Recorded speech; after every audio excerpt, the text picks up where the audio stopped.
Eu Com concordo. relação ao Antigo Testamento, há correlações entre esse livro de Enoque e também o Antigo Testamento?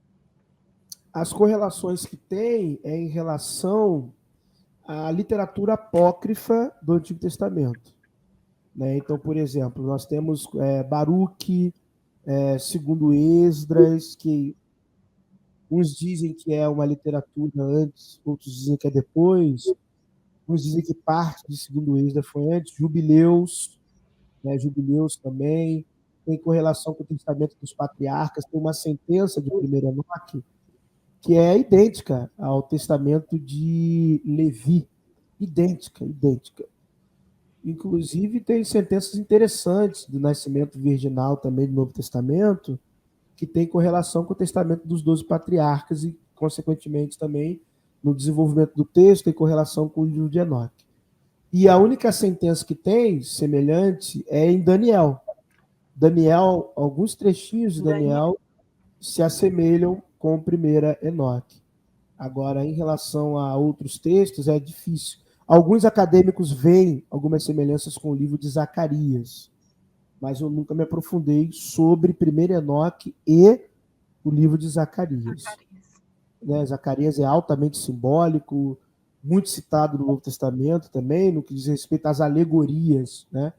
Mas, academicamente, nós sabemos, pela literatura acadêmica, que aquelas profecias ali de Zacarias, aquele contexto simbólico, se refere ao período dos Macabeus, dinastia Asmoneia, dominação Antíoco Epifânio.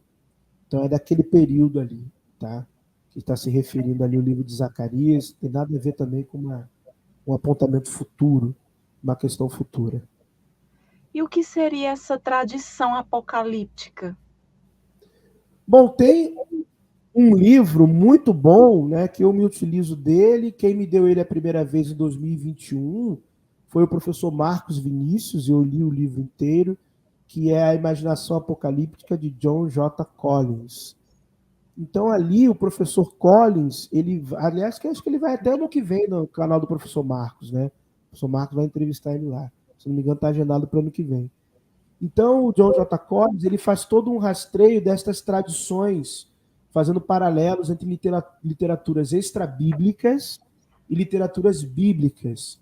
Então, ele começa a demonstrar pelas fontes, as formas, as construções, que realmente houve vamos dizer assim, um colegiado de escritores que só se preocuparam com estas questões que dizem respeito ao término de uma era, ao fim de um ciclo, né? A um futuro eminente, de algo que vai acontecer.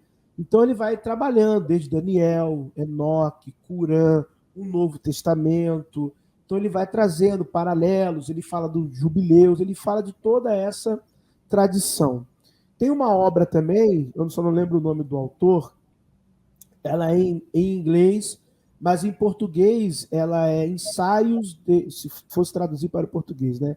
Ensaios e estudos do Novo Testamento e da literatura apócrifa, aonde também esse acadêmico vai fazer essa correlação da tradição apocalíptica com a literatura do Novo Testamento. É até mesmo por isso, até em certo modo, que Bart Ehrman, em uma última análise, vai falar que Jesus era um pregador apocalíptico, porque Jesus também, na narrativa dos evangelhos, ele está sempre falando de um reino vindouro, que está em 1 Enoque também, né?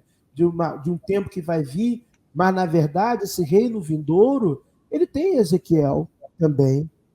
Ele tem Ezequiel. Ele tem em Miqueias, em Zacarias, em Daniel, né? Então você vê que tem uma tradição redacional que vai falar dessa preocupação de um tempo que tem que vir, em que tudo vai ser resolvido, em que o mal vai acabar, em que os maus pagarão o preço pela maldade que fazem, né? Que o próprio Deus irá se manifestar e fazer justiça.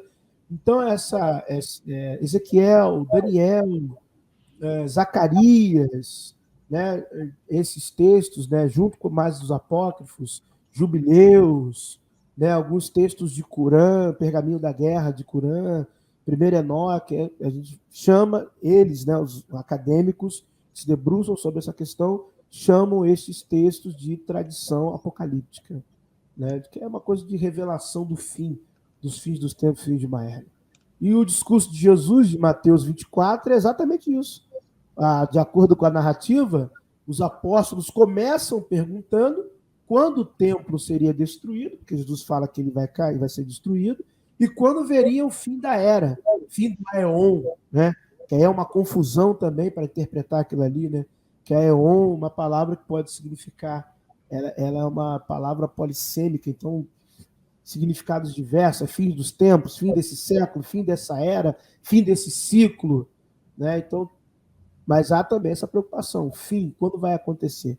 E isso é demonstrado ali na literatura apocalíptica, desde o Antigo Testamento, os livros do período interbíblico, né?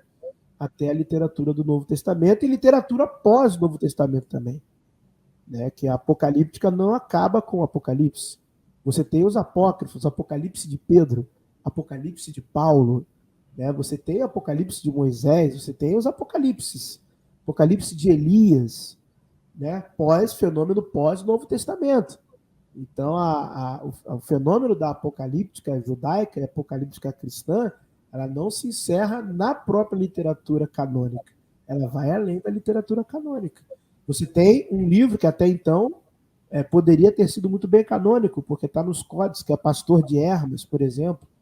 Então, Pastor de Hermas também é uma literatura, em parte, apocalíptica.